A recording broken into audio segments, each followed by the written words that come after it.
Hey everybody, welcome to The Bottom Line. I'm Michael Noland. Tonight we're going to get back to the Beatles. We're going to be talking about one of my favorite albums by them.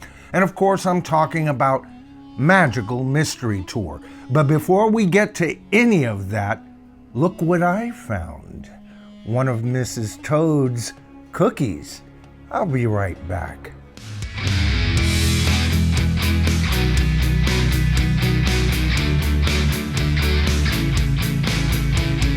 All right, so in many ways, Magical Mystery Tour as an album was the album that should never have been. Originally, the Beatles released many of the songs found on the album. As a matter of fact, side one, along with their made-for-TV movie, shot in color, by the way, but shown in black and white. The Beatles released a double EP to be the soundtrack to that film. Now, the EP is fine. It's got some great music on it. You have McCartney's Magical Mystery Tour, Your Mother Should Know, along with Fool on the Hill. You have John Lennon's great song, I Am the Walrus, along with George Harrison's Blue Jay Way. It even came with an instrumental credited to all four Beatles, so everybody got writing credit. But you know, the United States being what it is, they had to mess with yet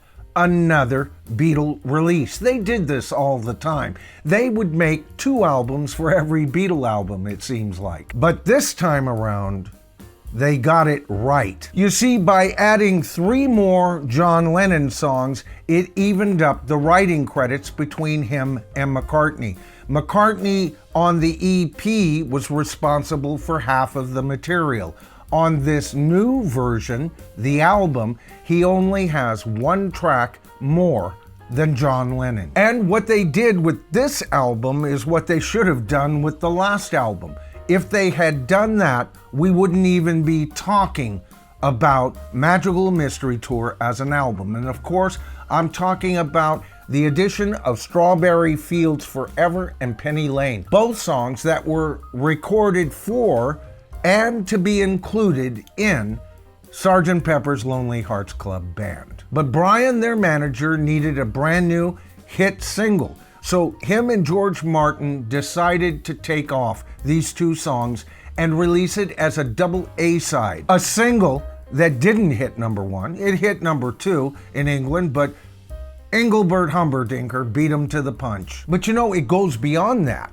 By adding these additional tracks, and 5 of them were singles, by the way, so that added a whole lot to the whole project. But the inclusion of those songs did something else. You see, it gave more room for the tracks Flying and Blue Jay Way. These songs crammed on to the EP were almost considered to be the weaker cuts off of that EP. But now on the album, George Harrison's cut especially has room to breathe, folks. And that's another thing. That's what I miss about albums, is an album is a format where you can put weaker cuts that fit perfectly with the stronger cuts, and people wind up listening to the whole thing. So what did we wind up with? We have an album with 5 McCartney cuts, 4 Lennon cuts, a George Harrison cut, and a cut written by all 4 Beatles. What more could you ask for from a Beatles album? Now, I will say one thing. This album, as an album, needs remixed and remastered at certain points, and I'm a little bit worried that Giles Martin isn't the guy for the job. When we were presented with the Red and Blue albums and some of the remixes on there, I lost a lot of faith in the guy. But if you can get past the mixes, all right? If you can get past the mixes, it's always about the songs, and we get some of those lesser songs. Flying would be a lesser song from the first side, right? And Baby You're a Rich Man is a lesser song from the other side. But I can't imagine a world in which the Beatles did not present us with Baby You're a Rich Man.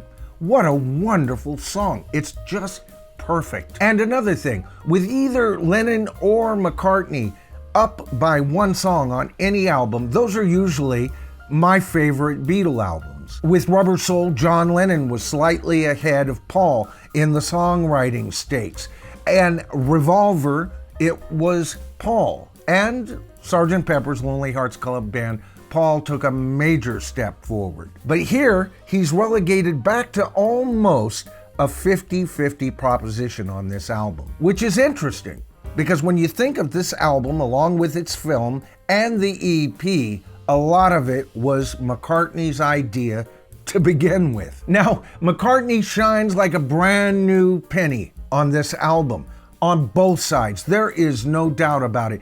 But with the album version, you get John Lennon, and he shines just as brightly as McCartney. Now, I just put out a video in which Bruce Colón and I were talking about, actually it was me, Bruce, and Royce Eddings from his channel, along with Nicktronics, or Nick as we like to call him, and we were talking about it, and Bruce agreed with me that when we come to these two albums, both of us tend to grab Magical Mystery Tour before Sgt. Pepper's Lonely Hearts Club Band. Now, that doesn't take anything away from Sgt. Pepper's Lonely Hearts Club Band. As a matter of fact, I think I devoted like 6 to 8 videos covering how they accomplished that album. And when you're in the mood to just sit down and listen to an LP from track 1 to track end, Sgt. Pepper's is a masterpiece, folks. But with Magical Mystery Tour, it just seems a little more listenable to me. And also they cover more sonic territories on this album. I know that's hard to believe when you think of all the sonic territories that are covered on Sgt. Pepper's. And the death clues continue on this album. I just did a video concerning whether Paul McCartney died in 1966, and some of their albums contained death clues, and this one probably had more death clues on it than even Sgt. Pepper. So there is a mythology around both of these albums, and with the addition of Yellow Submarine album, I love the song track, but you know what? Abigail beat me to covering that album, so I'm going to give her some room to let that video do whatever it is that she does, and I'm going to be covering the Yellow Submarine songbook album because I think they should just dump Yellow Submarine and put that in the Beatle canon, just like they've done with Magical Mystery Tour. But why is it so much more listenable? Well, first of all, you kind of got to give kudos to Paul McCartney. He's never been better at writing psychedelic pop than he is on this album. But it is the addition of Lennon tracks that really give this album a real gravitas, folks. And it's the whole album version of the Magical Mystery Tour project that brings the music up to a masterpiece level. Want proof? Go to iTunes, and there they list, like all their artists, they go, the essential albums from this artist. Magical Mystery Tour is right there with Sgt. Pepper and Abbey Road, Rubber Soul, and Revolver. For an album that was never meant to be, that's pretty high class. Which gets me back to the point. A lot of these songs were recorded either toward the end of Pepper or in between Pepper and the release of this. You have to understand, they had recorded Magical Mystery Tour, the track, and then they kind of put everything off to the side.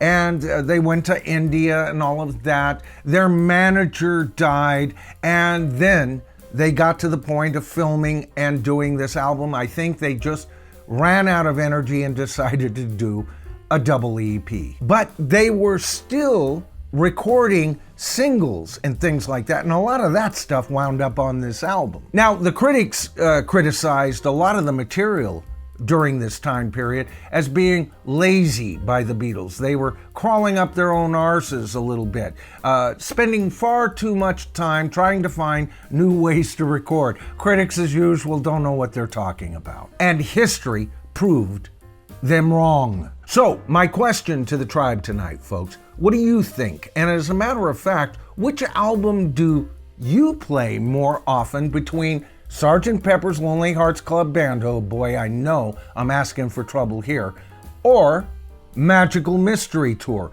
I'm going to put up a poll, and you guys can give me your answer in the poll. All right, folks, that about does it for the video tonight. I'm Michael Noland. This is The Bottom Line, or at least the way that I see it, and I can't wait to hear your response.